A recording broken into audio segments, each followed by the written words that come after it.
Welcome back to the شو. اور اب کچھ افغانستان، پاکستان، امریکہ کے معاملات جو وزیر خارجہ امریکہ کے انہوں نے یہ کہا ہے کہ امریکہ کے مستقبل میں پاکستان کے ساتھ کیا تعلقات ہونے چاہیے، اس کی نوعیت کیا ہونا چاہیے، آنے والے ہفتوں میں اس کا جائزہ لیں گے. اب ہمیں یہ سمجھ نہیں آ رہا کہ وہ آنے والے وقت میں اس کا جائزہ کس بنیاد پر لیں گے. سیٹھی صاحب دیکھیے بہت اہم سٹیٹمنٹ ہے اور اس تھوڑا غور سے اس کو سننا چاہیے. وہ یہ 4 باتیں کہہ رہے ہیں. پہلی بات تو وہ یہ کہہ رہے ہیں کہ پاکستان کا جو پہلا رویہ رہا ہے 20 سال جو پاکستان کا رویہ رہا ہے اس پہ وہ تبصرہ کر رہے ہیں. وہ کہتے ہیں کسی وقت ہمارے ساتھ تھے، کسی وقت ہمارے خلاف کام کرتا رہا پاکستان، اس کا ہم اب صحیح طریقے سے جائزہ لیں گے. تو ظاہر ہے بات تو وہی ہے نا، ہمارے خلاف کیا کرتا رہا. تو یہ اشارہ ہے کہ ہم کچھ ایکشن بھی لے سکتے ہیں یا کوئی پینلٹی بھی لگا سکتے ہیں اس کو. دوسری بات یہ ہے کہ آگے وہ یہ کہتے ہیں کہ اب ہم نے یہ بھی دیکھنا ہے کہ آگے اب پاکستان کا ہمارے مطابق کیا رول ہونا چاہیے. یہ نہیں کہ پاکستان خود رول کیا ادا کرے گا، ہمارے مفاد کے اندر ہم جو چاہیں گے کیا رول پاکستان کو ہم کہیں گے کہ یہ رول آپ ادا کریں. ڈو مور دوبارہ ڈو مور سے نہیں، یہ تو اس سے بھی زیادہ ہے کہ ڈو دس. ڈو مور تو یہ ہے کہ جو آپ کر رہے ہیں اور کریں. اب یہ ہوگا do this and not this, یہ کریں یہ نہ کریں. تیسری چیز یہ ہے کہ پھر ہمیں پاکستان کو منوانا کیسے ہوگا. ظاہر ہے اگر آپ کہتے ہیں کہ عائشہ یہ کرو تو عائشہ کہتی نہیں کر دی. نہیں، جیسے ایبسلیوٹلی ناٹ. عائشہ کو کیسے بنانا ہے؟ Ayesha is saying absolutely not. Absolutely not. تو پھر یہ یا تو کوئی ڈالرز دکھانے پڑیں گے یا ڈالرز روکنے پڑیں گے. اچھا ابھی ڈالرز آ رہے ہیں نا، 3 بلین 6 بلین 3 بلین 4 بلین، کوئی IMF سے آ رہا ہے، کوئی ورلڈ بینک سے آ رہا ہے، کوئی ایشین ڈیولپمنٹ بینک سے آ رہا ہے. جی جی ٹھیک ہے نا. پھر وہ FATF بھی اوپر آپ کے وہ لگا ہوا ہے تلوار، پیچ کس، وہ بھی ٹائٹ ہو سکتا ہے یا لوس ہو سکتا ہے. ڈالرز آ سکتے ہیں یا روکے جا سکتے ہیں. آپ سب اسی طریقے کے ساتھ EU آپ کے اوپر ہر قسم کا پریشر ڈال سکتی ہے. آپ کو ایکسپورٹ انسینٹیوز ملے ہوئے ہیں نا GSP+، تو وہ بھی وہاں بھی پرابلمز ہو سکتے ہیں. تو بیسکلی وہ یہ کہہ رہے ہیں کہ پھر اگر ہماری بات نہیں مانتا پاکستان تو منوانا کیسے ہے. یا دھمکی دو یا سینکشن کرو یا پیسے دو.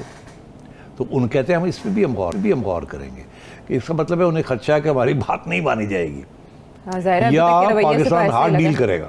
مطلب ہے کہ بات مان لے گا مگر کافی کچھ ہارڈ ڈیل ہی کیا ابھی تک. سیٹھی صاحب ابھی آپ کو پتہ ہے روسی صدر کا فون آ گیا وزیر اعظم کا، امریکی صدر کا نہیں آیا آپ نے جو کہا تھا. تو اب بات یہ ہے کہ اس سے یہ پتہ چلتا ہے کہ امریکی صدر نے کیوں نہیں فون کیا، کیونکہ بلنکن آلریڈی آپ کو انسینٹیو بھی دے رہا ہے، گاجر بھی دکھا رہا ہے اور سوٹی بھی دکھا رہا ہے، کیرٹ اینڈ اسٹک.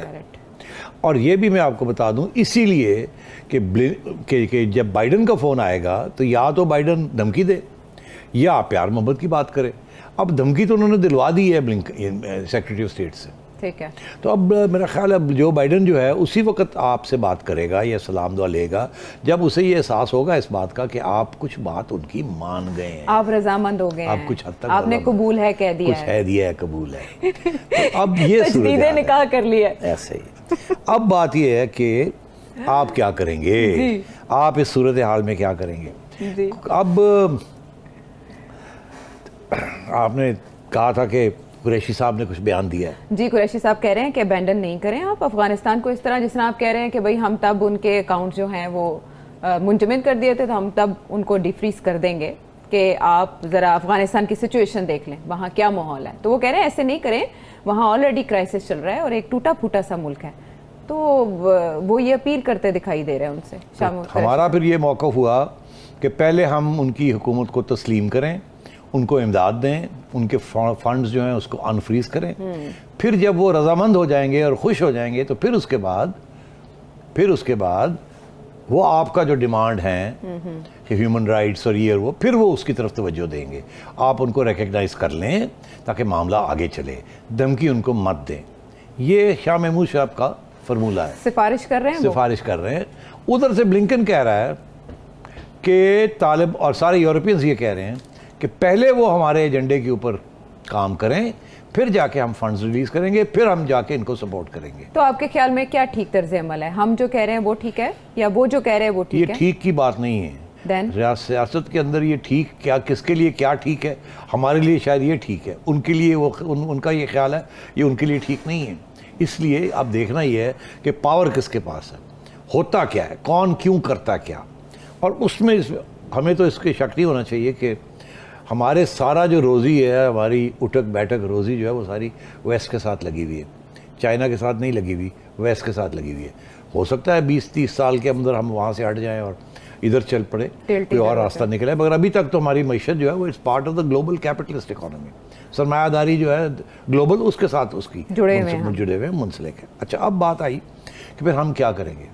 ظاہر ہے ہم نے تو آلریڈی کہہ دیا ہے کہ جی پہلے آپ وہ کریں پھر طالبان یہ کریں گے. وہ کہتے ہیں پہلے طالبان یہ کریں تو پھر ہم یہ کریں گے. ابھی ہوا یہ ہے کہ کچھ حد تک چائنا نے یہ بات جو ہے نا برف توڑ دی ہے. چائنا نے کیا کہا کہ جی انہیں ہیومینیٹیرین ایڈ کی ضرورت ہے، اور انہوں نے بھجوائی بھی ہے. انہوں نے کوئی میرا خیال ہے $30 ملین یا $50 ملین جو ہیں وہ دیے ہیں. 60. امریکہ نے بھی کوئی $60 ملین سینکشن کر دیے ہیں ہیومینیٹیرین ایڈ کے لیے. یورپ نے اور باقی انٹرنیشنل فائنانس ایجنسیز نے یہ طے پایا ہے وہاں ان کے درمیان کہ $1.1 بلین جو کہ کوئی 1700 ارب روپے پاکستانی بنتے ہیں، یہ ہم امداد فوری طور پہ ہم کرنے کے لیے تیار ہیں تاکہ وہاں کوئی ہیومینیٹیرین کرائسس نہ ہو.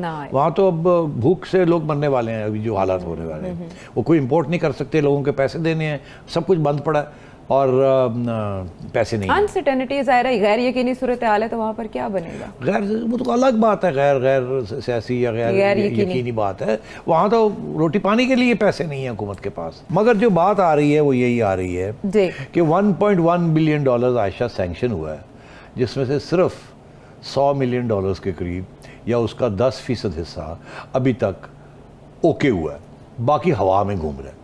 اور وہ ہوا میں اس لیے گھوم رہا ہے کیونکہ ابھی تک وہ کہہ رہے ہیں کہ طالبان نے جو حکومت بنائی ہے یہ انکلوسیو حکومت نہیں ہے، اس کے ساتھ کام نہیں چلے گا، آپ جو مرضی کہہ لیں. پھر آپ نے جو پابندیاں لگا دی ہیں خواتین کے اوپر اور ایجوکیشن اداروں کے اوپر، اور پھر ابھی پروٹیسٹ ڈیمونسٹریشنز کو بھی بین کر دیا انہوں نے. میرا یہ موقف ہے کہ مغربی ممالک جو ہیں وہ ڈھونڈ رہے ہیں ایکسکیوز کہ ہم نے طالبان کی مدد نہیں کرنی، ہمیں موقع چاہیے ان کو گالی گلوچ کرنے کا اور ان کو انڈرمائن کرنے کا. اچھا. اور اسی لیے ہم پاکستان بڑا پریشان ہے کہ ہم چاہتے ہیں ایسے نہ ہو، کیونکہ جب ایسے ہوگا تو سارے کا سارا پریشر جو ہے وہ پاکستان پہ آئے گا. طالبان پاکستان کو کہیں گے، وہ ادھر پاکستان کو کہیں گے، ہم سکویز ہو جائیں گے. اچھا. لیکن تو اس قسم کی صورتحال ڈیولپ ہونے جا رہی ہے. کچھ جو ڈیولپ ہوتی صورتحال ہے اس میں کنسرن یہ ہے افغانستان کے اندر ہی ہم دیکھ رہے ہیں کہ ملا برادر اور حقانی گروپ ان کے درمیان کچھ اختلافات کی خبریں ہیں کہ شاید ملا برادر جو ہیں وہ خوش نہیں ہیں کیبنٹ سے جو تشکیل دی گئی. سہیل شاہین صاحب کے حوالے سے یہ بھی خبر آئی ہے کہ وہ تردید کریں، ایسی کوئی بات نہیں ہے. آپ کے پاس کیا اطلاع ہے؟ دیکھیے یہ تو میں نے آپ کو یاد ہوگا پہلے ایک پروگرام میں نے کہا تھا کہ سب سے پہلے جو مسئلے بنیں گے وہ امریکہ اور طالبان کے نہیں بنیں گے، روس اور طالبان کے نہیں بنیں گے، وہ بنیں گے سب سے پہلے اندرونی معاملات بنیں گے. کیونکہ اندر جو دو قسم کی طالبان لیڈرز ہیں، ایک وہ ہیں جو گراؤنڈ میں تھے، جو افغانستان میں تھے اور لڑائی کر رہے تھے اور کیجولٹیز لے رہے تھے، اور وہ مذہبی ریلیجس آرتھوڈاکس لوگ تھے. پھر ان میں سے وہ لوگ تھے جو تھوڑے سے تعلیم یافتہ تھے، جو کہ جن کو انہوں نے باہر بھیجا نیگوسیشن کرنے کے لیے. وہ اب 3-4 سال سے گھوم رہے ساری دنیا. انہوں نے اپنے وعدے بھی کرنے تھے، انہوں نے بات کو آگے بھی لے جانا تھا. ان کی سب سے بڑی کامیابی اس گروپ کی جو کہ ملا برادر نے لیڈ کیا، اس گروپ کی سب سے بڑی کامیابی یہ تھی کہ انہوں نے امریکہ کو اگری کر لیا کہ وہ جائیں گے.